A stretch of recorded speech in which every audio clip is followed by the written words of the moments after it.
And your musculoskeletal system is your gateway to a happy, healthy and probably longer life. So tensioning and torsioning your musculoskeletal system is the most effective way of regulating your brain, without doubt. You have to still stick to the. You're talking about the muscle that is like the closest to your bones, the skeletal muscle. Well, in every end point of a muscle, you have a connection with a neuron, innervated muscle, and they appear at the top of your bones. But the whole muscle is, when you voluntarily recruit muscle, so when you pick up a dumbbell, your recruitment is however much it needs to be in order to do that. Right. When you put stimulus in, you can design a waveform to stimulate it in various ways. Got it. So in the program I've got on my phone, because I use this suit, not every day, and again, it's wrong to talk about the technology like this as a habitual thing you need to do. You can do it in phases, you can do it in programs, but it's good for an approach to using over a period of time that you want to train. You can train without it if you want, and it's a technology that will adapt to what you want to do, or you can follow a program. But essentially, it's putting that physiological stimulus in, it's optimizing the promotion of other physiological functions through that innovation and stimulus onto the musculoskeletal system. Now, inside you is your most promotable elements. You've got your blood-brain barrier that is very fussy and quite individual actually in every human being. What can't be argued with unless there's, a genetic issue with you, which can be identified. So if you can promote those functions, all the more better, recruiting the muscle and getting stronger, but also promoting those hormones, the secretions of hormone and extracellular vesicles that sort of cross cells that move between, cross molecules that move between cells, and promote them up into your brain in a more effective way than you can do by voluntary alone. Then that is going to have a very good effect on other core elements of your physiological function. So these are where I've become extremely interested in the technology. It's not just the fact that by using it you can achieve the stronger, fitter, faster, the fat loss, the cardiovascular health, whatever, every element of fitness that you want, the technology can be used to promote. But essentially by stimulating your musculoskeletal system. So when I describe the musculoskeletal system as a gateway, and you probably need to include neuronal in here, because of the latest research from the University of Illinois is definitely indicating that innervated muscle is more effective at promoting these hormones and secretions of extracellular vesicles. That's your gateway as such. And what people tend to sort of go down the line of is, well, it's one padlock with a key. No, it's not. It's a combination lock. And some of the combination numbers are good nutrition, good sleep, healthy balance in your social existence, including good relationships or whatever. All of those are absolutely key factors. You need to remain on those pillars. But one of the most effective ones you can actually directly influence, and that puts their numbers in bold, is that stimulus onto your musculoskeletal system. And we recently did a paper for people involved in spaceflight, the space community, relevant to institutions like NASA and ESA, and gained their attention very, very quickly. Because what it is a technology that can be put into almost any garment. The membrane is unique; it can be rendered into any garment. And we haven't stopped innovating. We're looking at various communities that definitely have challenges. So this stuff could essentially be implemented into like astronauts' spacesuits, and only they could ever say whether that is feasible or not. But is that why they were interested in it? No reason why not. Well, there's no reason why not. So I think with any technology, even a non-invasive one, and a wearable and a trusted one, you have to look at it. You have to ensure that it's doing what you need it to do for your particular challenges. And the spaceflight community are a really interesting lot, because they're the very epitome of humans going beyond their biological limits in what they aspire or need to do for their professions. Right. It's absolutely stark. And once you go into a microgravity atmosphere, which you're not well adapted to, the decline is extremely quick. and it's very, very hard to mitigate that damage. You mean you're talking about like bone density? Mainly muscle mass and bone density. Muscle mass and bone Once density. you lose muscle mass and bone density, you start having a compromised endocrine function, Yes. and physiological functions in concert. All this needs to be harmonious, right? It's all as important as each other. So one of these suits that you could wear with these devices that stimulate the muscle could essentially mitigate the bone density loss and the muscle mass loss. So there's a number of ways you can promote bone density. So nutrition is always there as the first one, but not necessarily the most effective. And then you've got, the go out running, and that's called that's piezoelectric effect. So as your heel is hitting the floor, your body turns the mechanical force of that impact onto the floor into electrical charge within your iron gateways and promotes it into your bones. So that promotes bone density. The problem with impact, of course, is stress. Over time it will impact your joints, but that's not a good reason to stop doing running. And certainly, running is one of the most effective ways. And the third one, I mean, there's other minor ones, is tensioning and torquing your muscular skeletal system. So the stronger your muscles are and the stronger their contractions against the bones, that's developing that bone density growth effect as well. Right. And what's important in this is not just that bone density is really, really important, but there's a lesser known hormone called osteocalcin, I think only really identified in 2004, that lies within the bones. What? Osteocalcin. Osteocalcin. Calcin. Okay. And so even the bones are really important in your other physiological functions within your body, including your neurological function. So all of it needs to happen in harmonious concert. None of it is going to be, if you're training but not eating and sleeping, it'll mitigate it for a bit, but you'll end up in a bad place. If you're eating, not sleeping but training, the whole thing has to be looked as a number of disciplines all put together. Right. Socialization, music, all of these are key aspects of ensuring your neurological balance. Right. Another way of looking at it is emotional stability, right? So how you behave, your emotions that you display in reaction to the things that are happening to you, that's core to indicating on how healthy your brain is working, how fit it is, right. How mentally fit you are. If you're out of emotional balance on everything, or you're acting like basically a stone to everything you come across, that is an indication. And then going back to my changes in behaviour in number 2 phase, that's what I've become really, and I was not emotionally sympathetic to anything. It's like that can be quite hard, and it's not. Sometimes people say, "Oh, well, that's what you've got to be in order to continue to do your job," right? And that can almost be a bit of a misnomer. Yes, it is. Of course, you're controlling yourself emotionally, and you're not going to it's not going to be a good thing to go down into a sentimental pool of whatever else, but not being emotionally intelligent around how you behave around other people is also not indicating a good level of mental health, right. Mental fitness rather.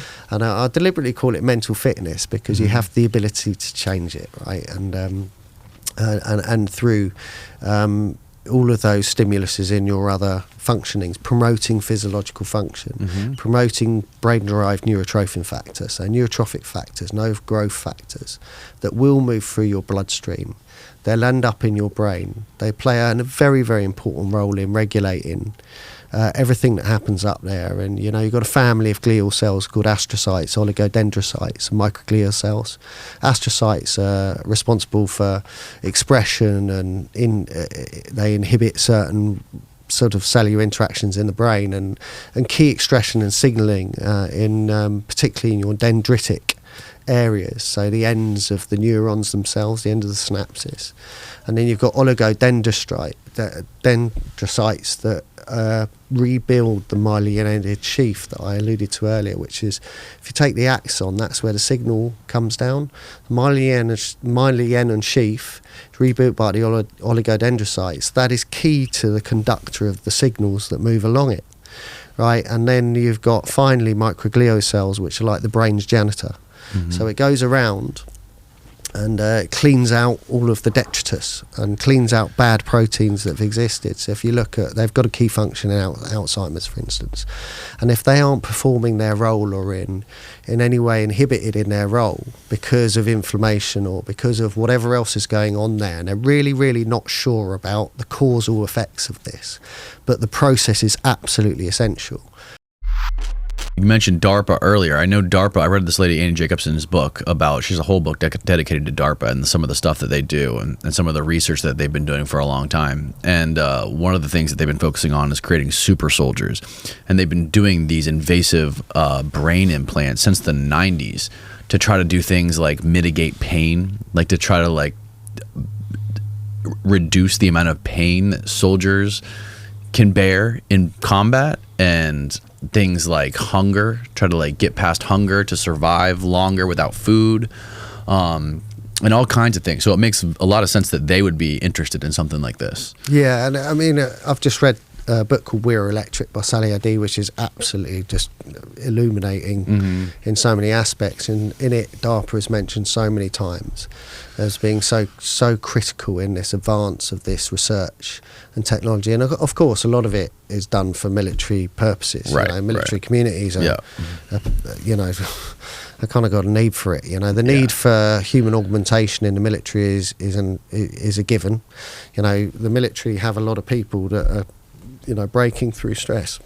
So there's a piece of documentation called The Dawn of the New Paradigm, joint piece of work by the Bundeswehr and DASA. And essentially it's, you know, identifies that we should be able to promote to our human biological limits. You know, people aren't doing that. You know, we're not effectively going to our full biological potential. Now, if you go beyond that, you talk about enhancement. So you can take people's eyes and laser them and get them to see in the dark. That's relatively easy, actually. You get them to see in the dark? Yeah, so you can just open up the rods so you can see better in the dark. You've used the rods.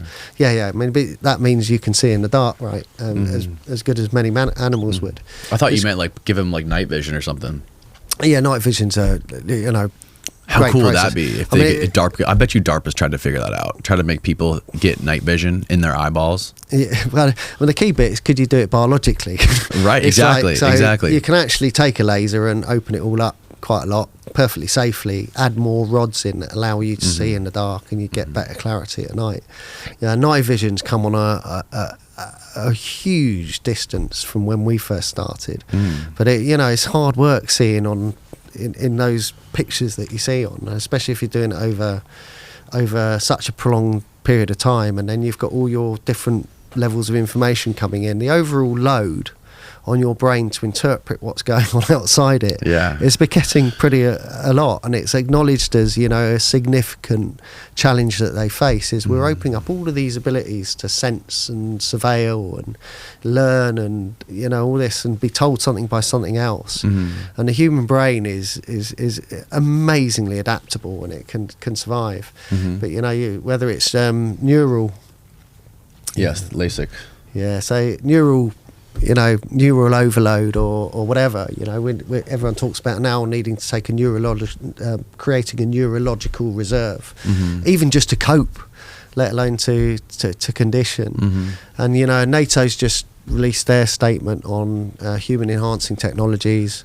You know, the importance of being ethical about it, but, you know, importance of, you know, looking after the soldier, looking after the militaries, ensuring that their welfare is good, but also their conditioning suits what is going to be required of them, and getting them in a good physical state, good physical conditioning, but also augmenting their biological ability. And there is no reason why you can't do that, right? If you're we can voluntarily do what we can do, and individually and biologically, on a biological level, we're all quite different. You know, we're all very, very similar, but the small differences between us manifest quite big in how we appear and how we behave, right? Yes. So, but using a technology, a non-invasive technology, to improve that conditioning, and it's no good in in the hands of a small set of people. It's effective when you make it available to the whole and improve them by 10%, 20%. You know, quicker in rehabilitation, more conditioned to do their role.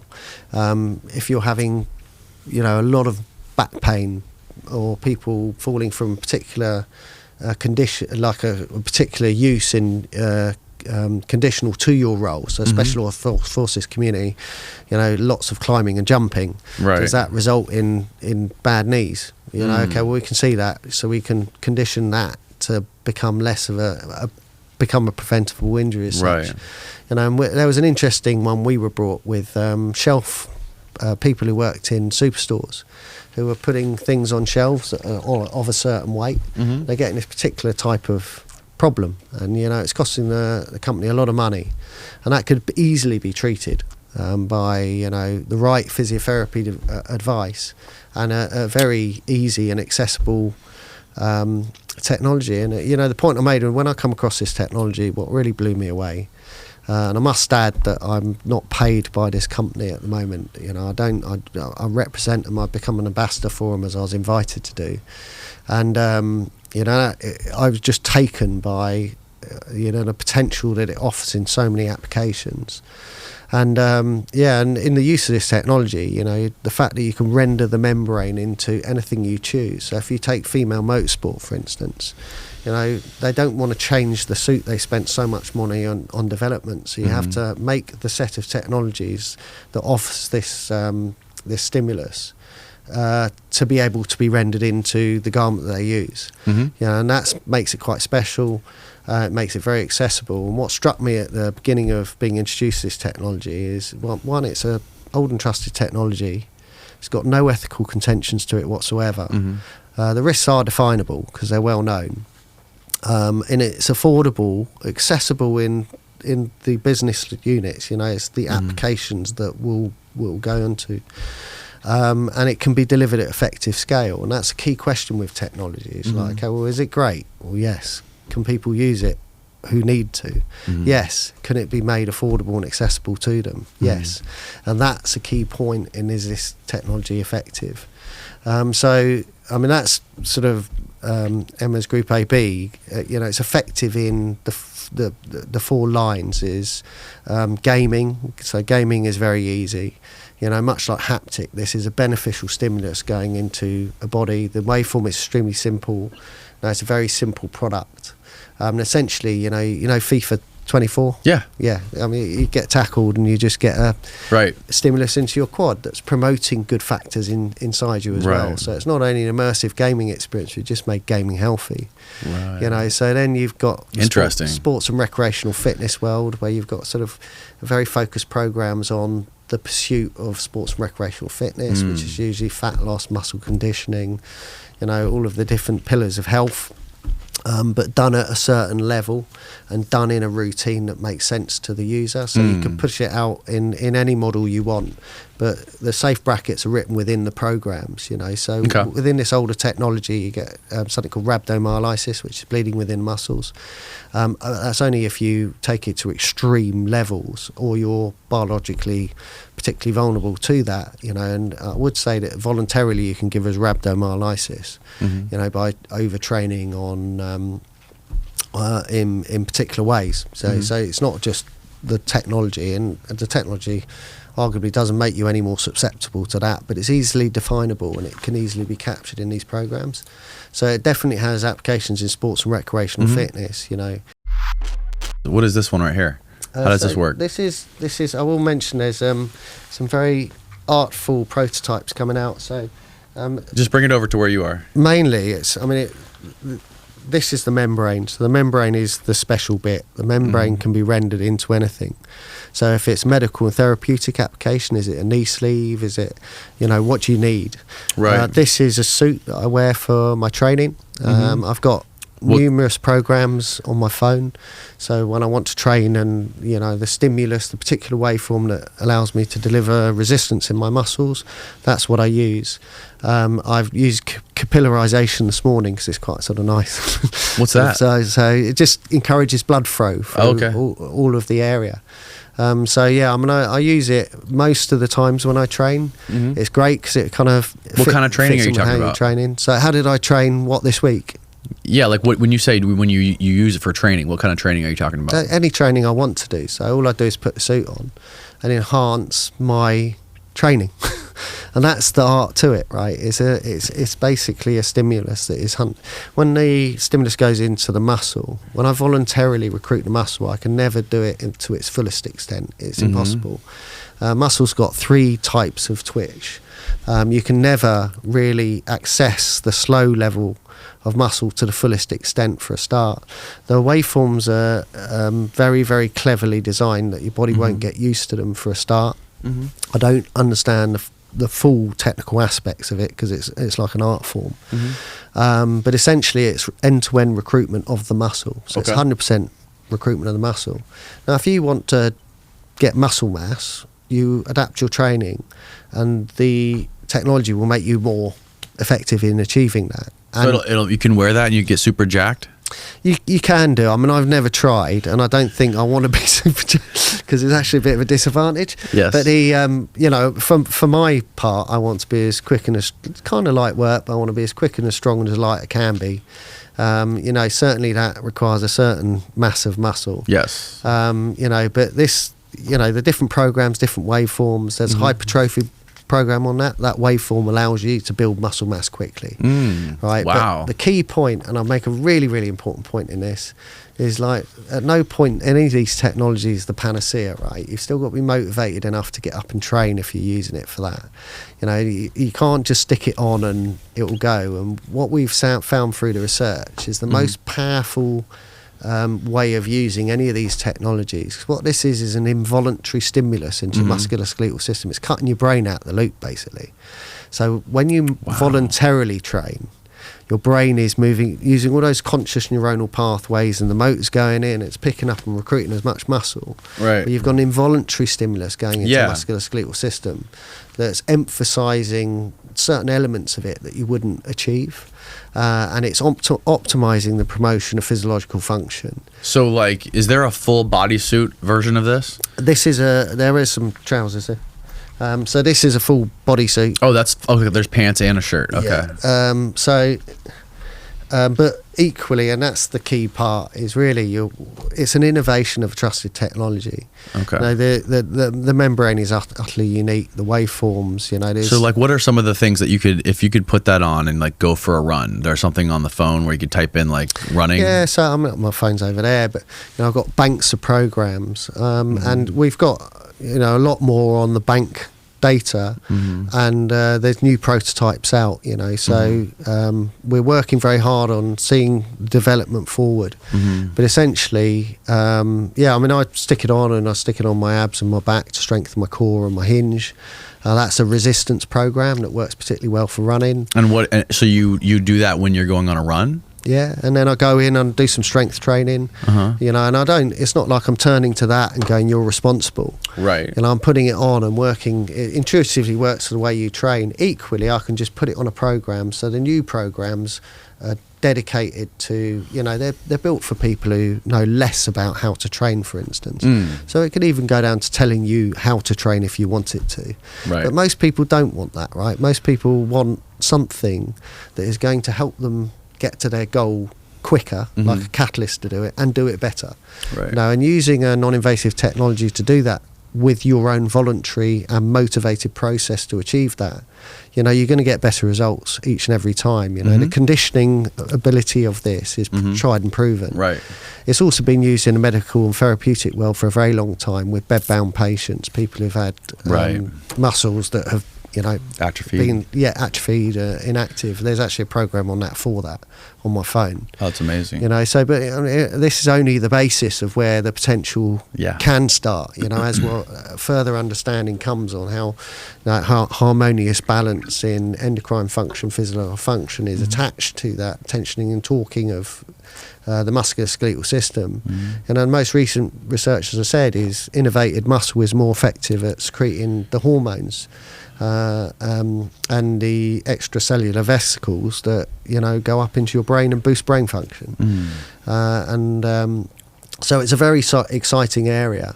But just on the simple basis of what the suit does, sports and recreational fitness, it's a great technology to use. And actually, it's the same technology you've seen it, but it's a totally different application of it. You've seen the lumps, you've seen the wires coming out. This has got no wires on it. The membrane is incredible, so that means its applications can be very exciting, and when you talk about sports and recreational fitness, specialist applications are defined by any profession that challenges your human biological limits to do it. So consider spaceflight. You're going into a microgravity atmosphere. They're probably the epitome of the example of people who have got challenges in achieving what they're aspiring to achieve. But also militaries are, defined very quickly, have massive human performance challenges, both in the health and welfare and readiness of all their soldiers, which are, they're keeping up. But the point is, it's not just good enough to keep up. And it's very important to have every human being as ready as they can and as conditioned as they can for every trial they may face. And then you've got medical and therapeutic. And medical and therapeutic is an incredible world where the technology has already been used. And we're going on a trip to Ukraine, and that's kind of sort of a very good exemplar of where the immediate applications of this technology can help incredibly. And Ukraine has got a huge amount of amputees and traumatically wounded people. So please don't take these figures verbatim, but you're looking at 110,000 or something. It's like, and the levels of processing of the amputees and trying to get these humans back into a stable and social existence, and and a happy one, but also being able to get them back to doing some sort of work, and and again being members of that economy, that national economy, is critical. And the challenges are huge, and this is an interdisciplinary area. You can't just give them a physio and it'll all work. So the technology can perform an extremely important role in not only being a catalyst to them going back and getting rehabilitated. They can play a very important role in preparing them for their conditioning for surgery and post, and it can help them condition further afterwards. So if you think about someone who's an amputee, they have got a mechanical disadvantage in tensioning, torsioning their musculoskeletal system, right? So this means that, forevermore they will have a kind of neurological deficit they will have to attend to. The imbalances in physical function and redressing them are big as well. So this is a preserve for experts, and again, this technology can be made available to anyone when they're following a program with conditions built in. But when you're actually treating sort of people with very, very complex injuries, when you're addressing communities with, professional challenges, that's when you have to have the experts involved to inform the process. Analyse, okay, well, how is this immediately useful to them? Where can we prove it can be useful in the future?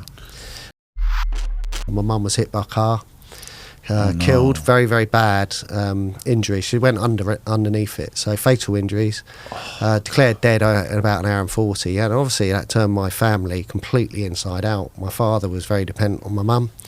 He actually died 13 months later, just through pure stress.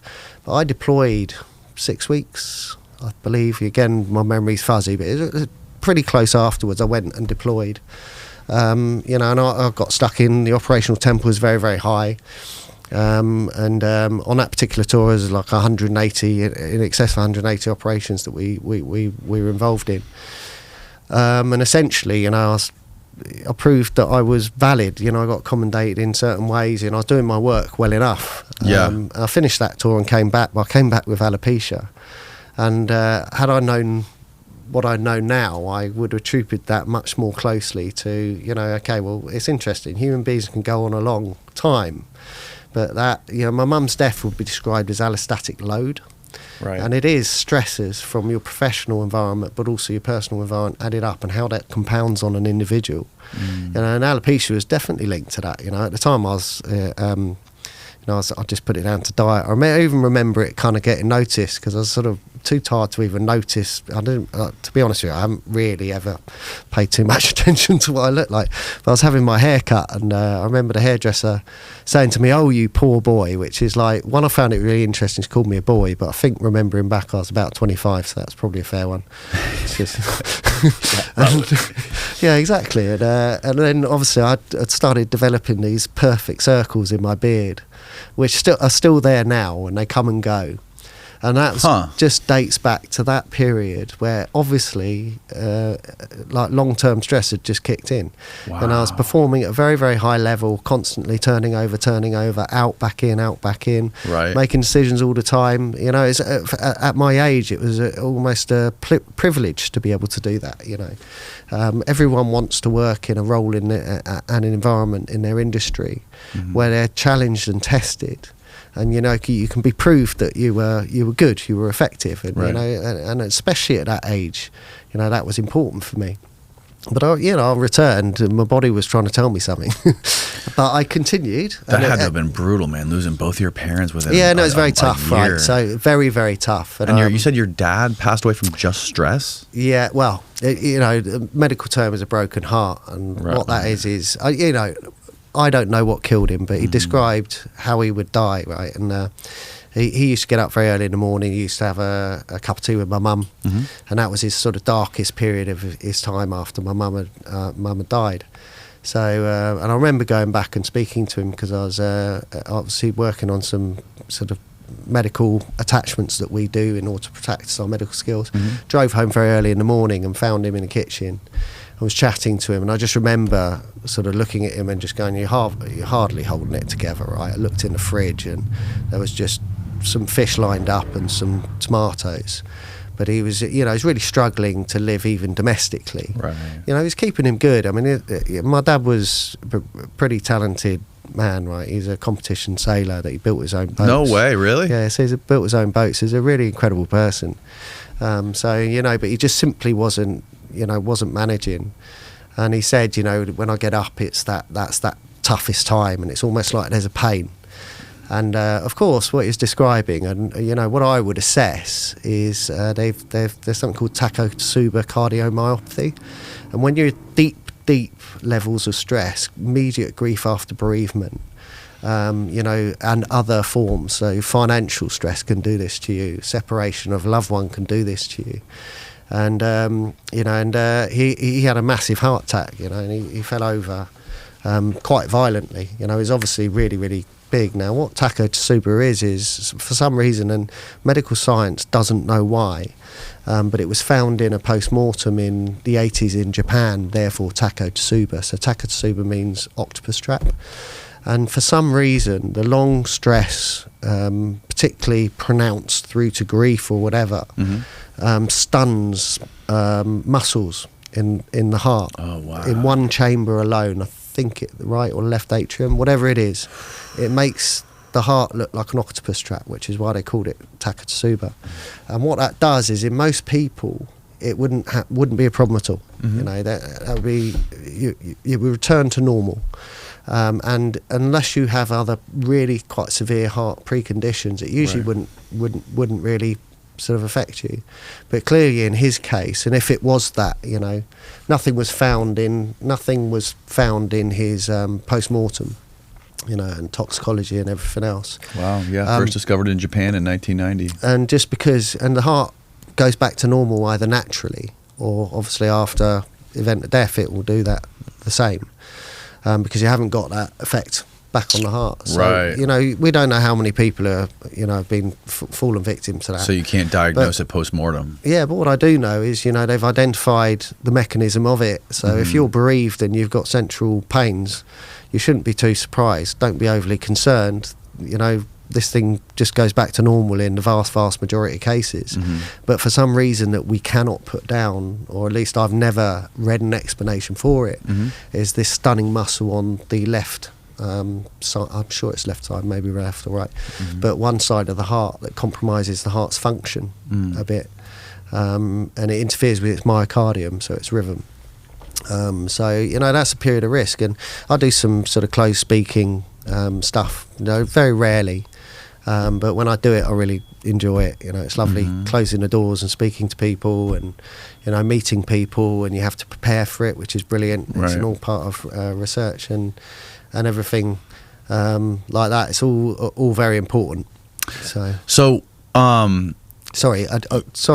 The point being is the title of that is a unique perspective for the challenges we all share. What I say to people is like, you know, human stress is inevitable. Pressure's, you know, a natural cause and actually very good for you, but human stress is inevitable. You know, when you're listening to this talk about sort of special forces and military, this all sounds very exceptional, but there's not one person in this room that will not be bereaved at one time in your life. You know, it's highly likely you'll know someone close to you that's going to suffer a pretty challenging illness to treat. You know, there's highly likely you'll end up separating from someone that will be a pretty, you know, brutal experience whilst it goes on. You know, and don't be surprised that this is hard. You know, it's your approach to it that is absolutely critical in how you emerge from it. The emergence from it is not going to be quick. You know, we're talking weeks. You know, people think they've moved on from a death in 6 weeks, 10 weeks, 12 weeks. 3 months. No, it's not anywhere near. You know, it's like that will be affecting you for the next couple of years at least. If not, you know, it will have a legacy behind it. You know, but physiologically you'll return to normal. You know, and everything, but that won't be quick. Was your dad and your mom together for, like, how long were they together? Yeah, very decades and decades. Decades. 30 to 40 years, I think. Wow. Yeah. So they were, you know, they were really amazing people. But then I think most people regard their parents as that. My mum was extremely hard working. She ran 3 jobs and a mum to me and my brother. So she was an architect and did something called milk recording as well. So milk recording is, you know, when they manually milk the cows and they had to record how many hands. So me and my brother, when we were young, used to get put on a mattress and driven to a farm. I wake up on the farms very early in the morning. Whoa. It's a very cool way of growing up. And I remember taking the big silver urns of milk back. And all that. So my mum was tremendously hard working. You know, she's the sort of person that got up at 4 in the morning, did some architecture before the day started. And, you know, what happened to her is completely unpredictable as a shock. You know, my dad used to say, you know, I got to shout goodbye to your mum, but never got to do anything else. And that was tremendously hard for him, you know. And, you know, and he was physically very, very fit. They didn't pick up too much in the post-mortem. They picked up some normal stuff that you'd expect. Yeah, I mean, that's the key point. You know? Right. I was still going on operations. I didn't stop, you know, but looking back, my body bit back. How many guys that you've worked with in the SAS or any other parts of the military have, like, wanted to stay in the military and keep doing operations? So I think, like, everyone would. Everyone would. Yeah, absolutely. Really? You know, but, you know, life changes around you. People have families. The conditions around it, there's a lot of injuries. There's a lot of people who just get worn out. You know, there's no reason, you know, we keep ourselves very, very fit. It's one of the main mitigations to some of the other damage that gets done and the maintenance of it. But essentially, and I think everyone would stay as long as they possibly could do. But some, it just becomes completely incompatible with outside life. You know, people make their own decisions. There's a lot of high rates of separation in all militaries, special forces units, because you're required to go away a lot. You mean separation, like spousal? Separation from spouse and everything else, you know. But a lot of those relationships may not have worked anyway. You know, again, it's those factors that you can't, it's too easy to just turn around and specifically change, like put the job as the single unit of fault every single time. That's not, but it's a key part of the pattern, the context. Right. So, you know, many other professions suffer the same thing. That's certainly not unique. But I think, you know, when you start, everyone would love to stay on as long as they can. People want to be operational. There's lots and lots of training jobs. There's lots of jobs of extremely high value that don't mean going away on operations or anything, especially in this world. You know, where you know, you've got so many domains of military effect as such as part of an overall strategy. They've just declared cyber was the 4th, space the 5th, now industry's the 6th. So, but don't a lot of guys that come out of the military or retire from the military, don't they go back to be part of like special operations in other parts of the world, like at an older age? Like I know now, like in Ukraine, I know there's a lot of like veterans, like U.S. veterans and special operations guys that are like up there, like in their 50s, that are going over there to fight.